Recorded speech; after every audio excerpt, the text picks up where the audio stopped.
Paderu main road రెండు వైపులా చెరో 50 అడుగులు అంటే రోడ్డు మొత్తం 100 అడుగుల వెడల్పుతో విస్తరణ చేయాలని తొలుత ప్లాన్ కానీ కూటమి నాయకుల ఒత్తిడితో కేవలం 30 అడుగుల వెడల్పుతో మాత్రమే రోడ్డు విస్తరణ ఎప్పుడో మొదలు కావాల్సిన పనులు ఇప్పటికీ స్టార్ట్ చేయకుండా కాలయాపన. అల్లూరి సీతారామరాజు జిల్లా ప్రధాన కేంద్రంలో అక్రమ కట్టడాలు ఆక్రమణలు తొలగించాలని హైకోర్టు జారీ చేసిన ఉత్తర్వులను తూచా తప్పకుండా పాటించి పాడేరు ప్రధాన కేంద్రంలో రోడ్డు విస్తరణ పనులు చేపట్టాలని పాడేరు ఎమ్మెల్యే మత్స్యరాస విశ్వేశ్వరరాజు డిమాండ్ చేశారు.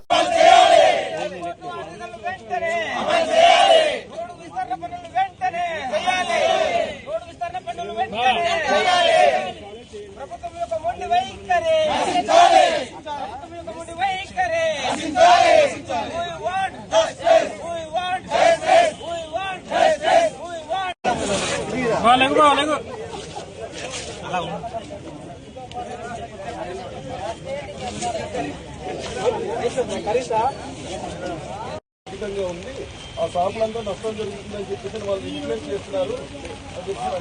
వాళ్ళు అందరూ వచ్చేసి వాళ్ళకి లైవ్లీహుడ్ ఇబ్బంది వస్తుంది చెప్పడం, but not at the cost of public income చెప్పడం జరిగింది. వాళ్ళందరూ కూడా మీరు తొందరగా మీరు తీసేసుకుంటే వదలదాం, లేదంటే సెక్షన్ 6 నోటీస్ ప్రకారం రిజిస్టర్ చేస్తాము వాళ్ళు చెప్పడం జరిగింది. గివెన్ సమ్ టైం వాళ్ళు చేయకపోతే చట్ట ప్రకారం అంటే వరకు సాటర్డే ఓన్లీ అంటే మళ్ళీ ఇది లాస్ట్ సాటర్డే చేయలేని వల్ల ఇవాళ రివ్యూ చేయడం జరిగింది. వచ్చే వారం అగైన్ సెకండ్ సాటర్డే కదా.